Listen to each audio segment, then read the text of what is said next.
ஆண்டவராகிய இயேசு கிறிஸ்துவின் நாமத்தில் வாழ்த்துக்கள். இந்த நாளிலும் யாத்திராகமம் 3வது அதிகாரத்தை நாம் தியானிக்கலாம்.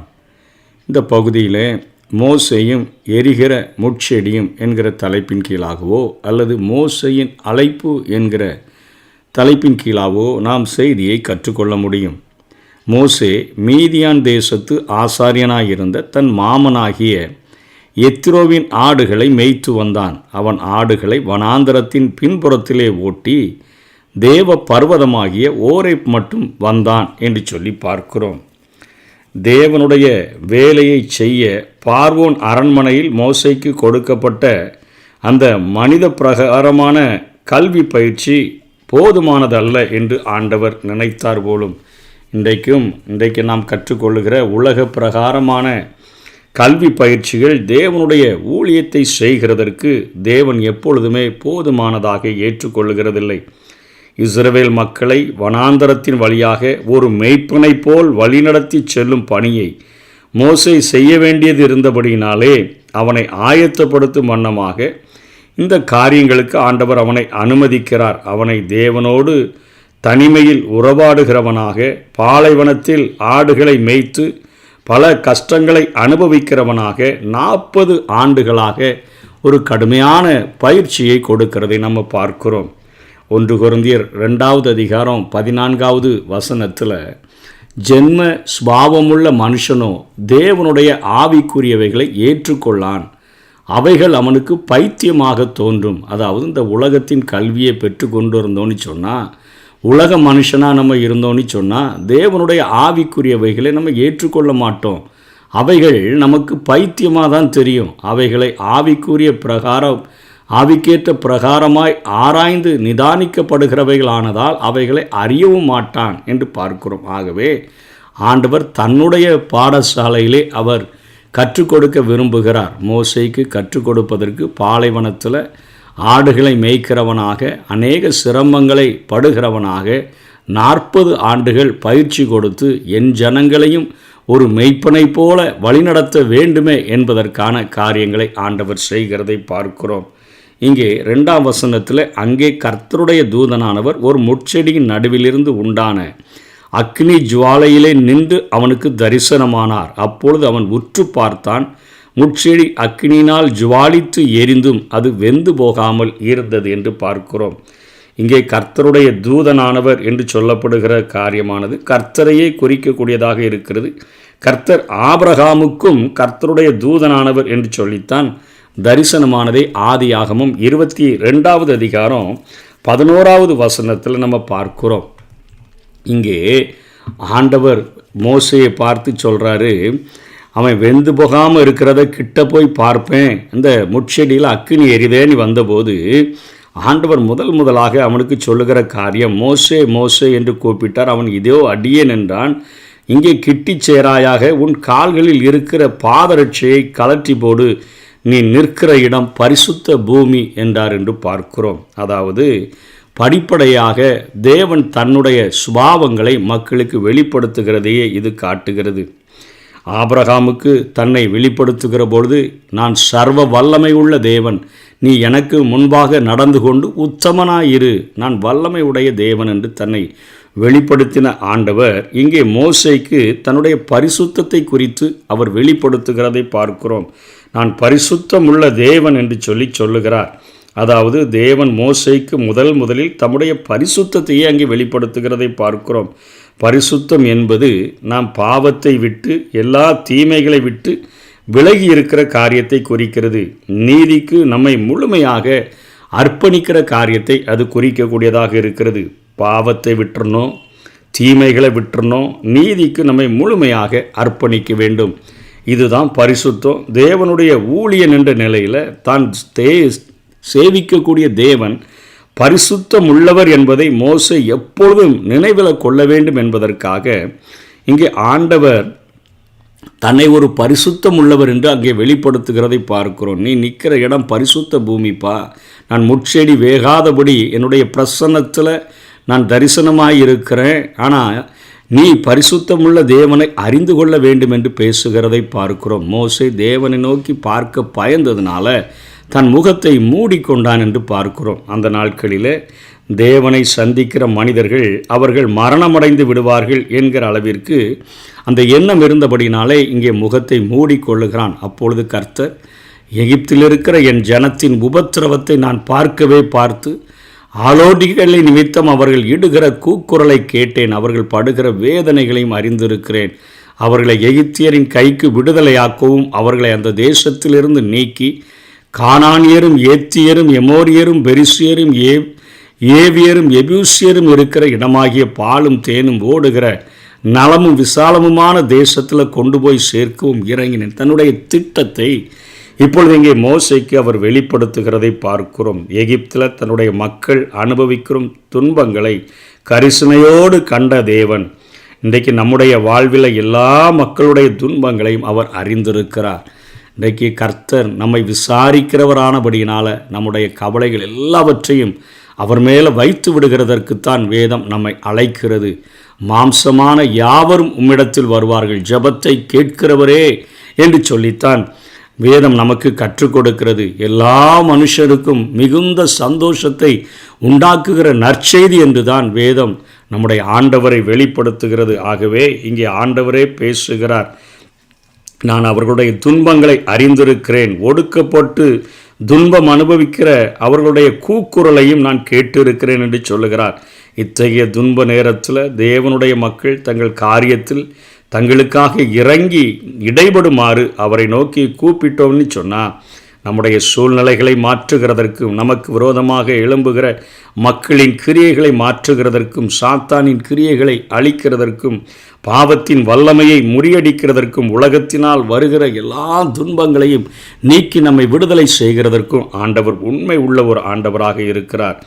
ஆண்டவரிடத்தில் நம்ம எந்த பிரச்சனை இருந்தாலும் நம்ம கேட்டோன்னா அவர் தருகிற ஆறுதல், அவர் தருகிற கிருபை, அவர் தருகிற உதவி நம்முடைய எல்லா தேவைகளையும் அது சந்திக்க போதுமானது என்பதை நாம் புரிந்து கொள்ள வேண்டும். இந்த உலகத்தில் அவர் தீர்க்க முடியாத பிரச்சனை அப்படின்னு சொல்லி எந்த ஒரு பிரச்சனையும் இல்லை.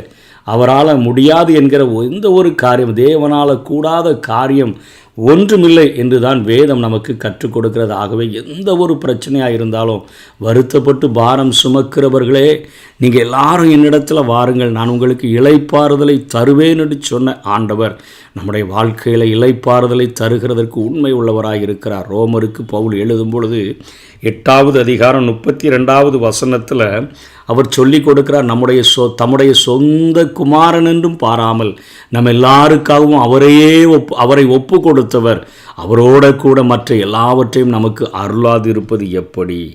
சொந்த குமாரனாகிய இயேசு கிறிஸ்துவை கல்வாரி சிலுவையில் துடிக்க அங்கே மரிப்பதற்கு ஒப்பு கொடுத்தவர். அவருடைய இரத்தத்தினால தான் அந்த உலகத்தின் மக்களுக்கு மீட்பு உண்டு, பாவத்தின் அடிமைத்தனத்திலிருந்து மீட்பு உண்டு என்று சொல்லி தன்னுடைய சொந்த குமாரனையே ஒப்பு கொடுத்த தேவன் நமக்காக எல்லாவற்றையும் தருகிறது நிச்சயம் அல்லவா என்று சொல்லித்தான் வேதம் நம்மை உற்சாகப்படுத்தக்கூடியதாக இருக்கிறது. எந்த ஒரு பிரச்சனையாக இருந்தாலும், எந்த ஒரு போராட்டமாக இருந்தாலும் நமக்காக இறங்கி வந்து உதவி செய்கிற ஒரு ஆண்டவராக அவர் இருக்கிறார் என்பதை நாம் புரிந்து கொள்ள வேண்டும்.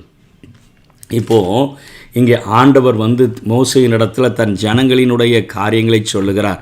அவங்கள நான் பாலும் தேனும் ஓடுகிற தேசம், இது விவசாய செழிப்பை காட்டுகிறதற்கான ஒரு வார்த்தையாக இருக்கிறது. பாலும் தேனும் ஓடுகிற தேசம், அதாவது நம்ம தேன் ஓடுகிறது என்று சொன்னால் தேனீக்களிலிருந்து கிடைக்கின்ற அந்த தேன் மட்டும் இனிப்பு அப்படின்னு சொல்லி நினச்சிடக்கூடாது. பேரிட்ச பழங்களெல்லாம் அவங்க யோசுவாவின் நாட்களில் அவங்க கொண்டு வருகிறதை பார்க்கிறோம். திராட்சை பழங்கள் இவற்றின் ரசத்தெல்லாம், பேரிட்சை பழத்தின் ரசம், திராட்சை இவற்றின் ரசத்தெல்லாம் கொதிக்க வைத்து தேன் போல ஆக்கிவிடுகிறவர்கள் அன்னைக்கு அந்த காரியத்தை செய்யக்கூடியவர்களாக இருந்தார்கள். விவசாய செழிப்பு உள்ள ஒரு தேசத்துக்கு நான் கொண்டு போகிறேன் என்று ஆண்டவர் காட்டுகிறதற்காகத்தான் இந்த வார்த்தையை ஆண்டவர் பயன்படுத்துகிறதை பார்க்கிறோம். பாலும் தேனும் ஓடுகிற நலமும் விசாலமுமான தேசத்தில் கொண்டு போய் சேர்க்க இறங்கினேன். உன் மேலே ஒரு திட்டம் வச்சு வந்திருக்கிறப்பான்னு சொல்கிறார். இப்பொழுதும் இஸ்ரவேல் புத்திரரின் கூக்குரல் என் சந்நிதியில் வந்து எட்டினது. எகிப்தியர் அவர்களை ஒடுக்குதலையும் கண்டேன். இன்றைக்கி உலகத்தில் நம்ம ஏக்க பெருமூச்சையே வேண்டுதலாக கேட்கிற ஒரு தேவன் இருக்கிறார். இஸ்ரவேலை காக்கிறவர் அவர் உறங்குகிறதும் இல்லை தூங்குகிறதும் இல்லை என்று பார்க்கிறோம். கூப்பிடுகிற யாவருக்கும் பதில் தருகிற ஆண்டவர், தம்மை நோக்கி கூப்பிடுகிற யாவருக்கும் உண்மையாக இருக்கிற ஒரு ஆண்டவர் இங்கே தன்னுடைய இருதயத்தை வெளிப்படுத்தி நிற்கிறதை பார்க்கிறோம். இங்கே சொல்கிறாரு, எகிப்தியர் அவர்களை ஒடுக்குகிற ஒடுக்குதல்கள் எல்லாத்தையும் பார்த்துட்டோம்ப்பா, நீ இஸ்ரவேல் புத்திரராகிய என் ஜனத்தை எகிப்திலிருந்து அழைத்து வரும்படி உன்னை பார்வோனிடத்திற்கு அனுப்புவேன் வா என்று ஆண்டவர் அழைக்கிறதை பார்க்கிறோம்.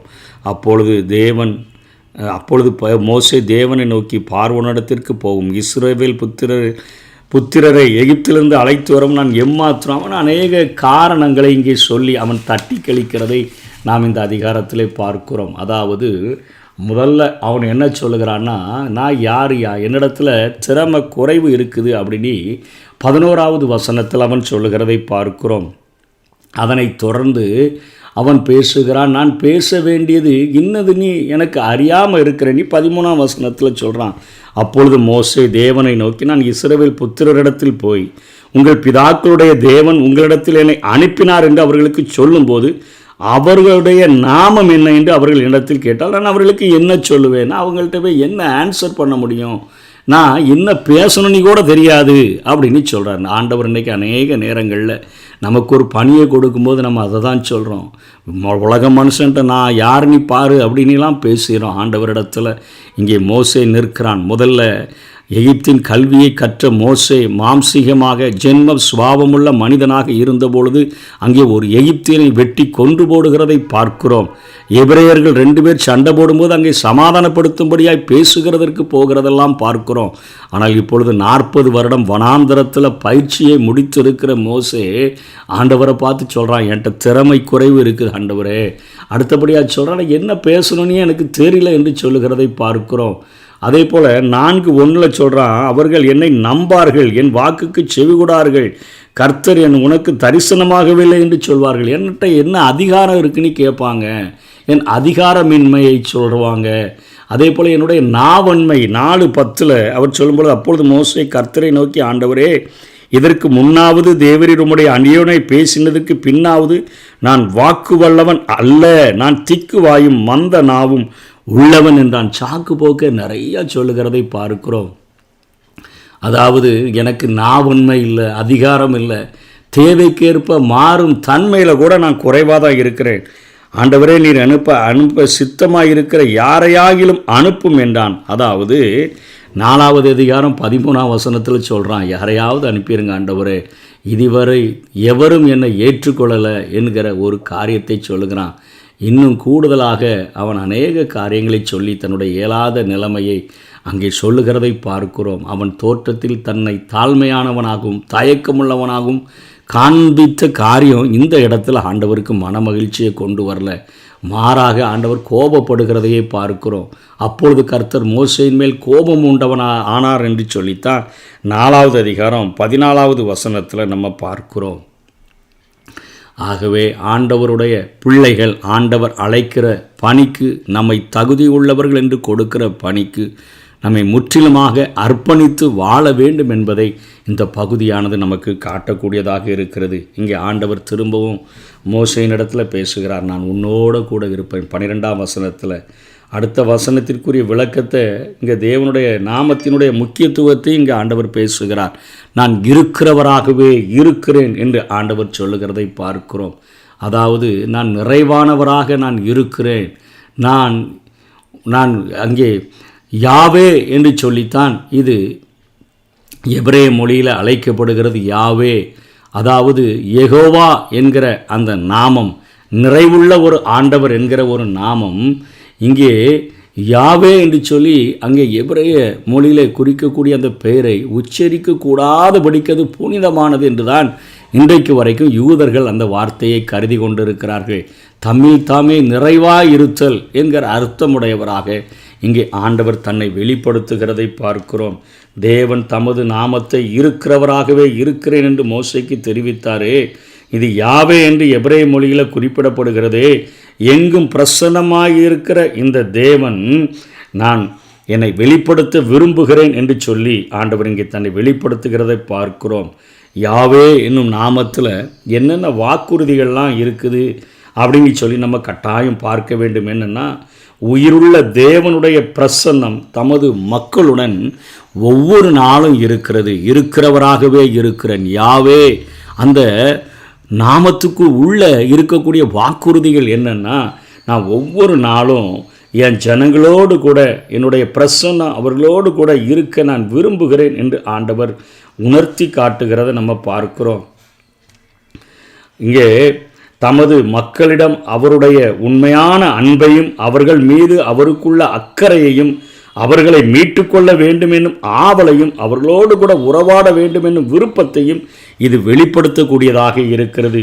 உங்கள் தேவனாய் இருக்கும்படிக்கு என்று கூறப்பட்ட அந்த உடன்படிக்கையின் அடிப்படை வாக்குறுதியோடு கூட இது தொடர்புடையதாக இருக்கிறது. உங்கள் கூடவே நான் இருக்கணும், உங்கள் மேலே அன்புள்ளவராக இருக்கணும், உங்கள் மேலே அக்கறை உள்ளவராக இருக்கணும், உங்களை மீட்டு கொண்டவராக இருக்கணும், உங்கள் மேலே ஒரு ஆவல் உள்ளவராக ஒவ்வொரு நாளும் உங்களோடு கூட தங்கி இருந்து நான் உறவாடக்கூடியவராக இருக்க வேண்டும்.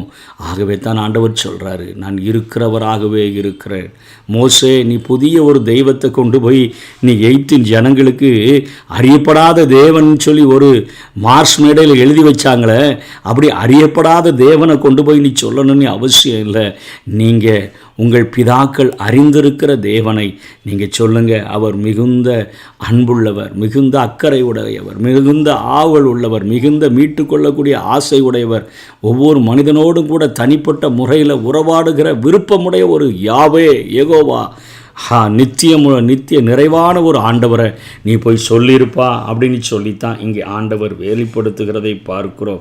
இயேசு பிறந்தபொழுது அவருக்கு இட்ட பெயர் தேவன் நம்மோடு இருக்கிறார், இம்மானுவேல் என்று அவர் அழைக்கப்படுகிறதை பார்க்கிறோம். தேவன் நம்மோடு கூட இருக்கிறார். அந்த ஆண்டவர் தான் அவர் சொல்கிறார், நான் இருக்கிறேன் என்று சொல்லி அந்த பெயரால் தன்னை அழைக்க விரும்புகிற காரியத்தை யோவான் 8வது அதிகாரத்தில் ஆண்டவரே சொல்லுகிறதை பார்க்கிறோம். இயேசு இந்த பூமியில் வாழ்ந்த நாட்களில் அவர் ஊழியம் செய்த அந்த தருணத்தில் ஆண்டவரும் தன்னுடைய நாமத்தை அவர் அங்கே வெளிப்படுத்துகிறத நாம் பார்க்கிறோம். அதற்கு இயேசு ஆபிரகாம் உண்டாகிறதற்கு முன்னமே நான் இருக்கிறேன், அதாவது இருக்கிறவராகவே இருக்கிற அதே ஆண்டவர் தான்ப்பா, அதே அக்கறை உடையவர் தான், அதே அன்புள்ளவர் தான், அதே நேசிக்கக்கூடியவர் தான், அதே மீட்டுக்கொள்ளக்கூடியவர் தான், அதே உறவாடக்கூடியவர் தான், அதே பிரசனத்தோடு கூட ஒவ்வொரு நாளும் உங்கள் கூட சஞ்சரிக்க விரும்புகிற அதே ஆண்டவர் தான். நான் முன்னமே ஆபிரகாம் உண்டாகிறதற்கு முன்னமே நான் இருக்கிறேன் என்று மெய்யாகவே உங்களுக்கு சொல்லுகிறேன். ஆண்டவர் நம்மோடு கூட உறவாடுகிற ஒரு மிகுந்த ஒரு காரியத்தை, ஒரு நேசத்தை விரும்புகிற ஆண்டவராக இருக்கிறார். ஆகவே அந்த நாமத்தை அங்கே வெளிப்படுத்துகிறதை பார்க்கிறோம். என்னன்னு சொல்லி கேட்டாங்கன்னா, நான் இருக்கிறவராகவே இருக்கிறேன் என்று சொல்லி உன் பிதாக்களுடைய தேவன், அதாவது ஆண்டவர் எப்பொழுதுமே தன்னுடைய சுபாவத்தை அப்படியே ஒவ்வொன்றா சொல்லுகிறதை பார்க்கிறோம். ஆபிரகாமுக்கு நான் சர்வ வல்லமை உள்ள தேவன், நீ எனக்கு முன்பாக நடந்து கொண்டு உத்தமனாயிரு என்று சொன்னார்.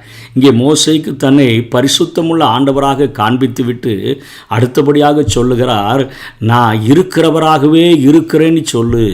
அதாவது எபிரேயர் 1வது அதிகாரம் 1-2 பூர்வ காலங்களில் பங்காகவும் வகை வகையாகவும் தீர்க்கதரிசிகள் மூலமாக நம்முடைய பிதாக்களுக்கு திருவிழம் பற்றின தேவன் இந்த கடைசி நாட்களில் குமாரன் மூலமாய் நமக்கு திருவிழம் பற்றினார். தன்னை கொஞ்சம் படிப்படியாக ஒவ்வொரு மக்களுக்கும் ஆண்டவர் சொல்லிக் கொடுக்க விரும்புகிறார் என்கிற காரியத்தை பார்க்கிறோம்.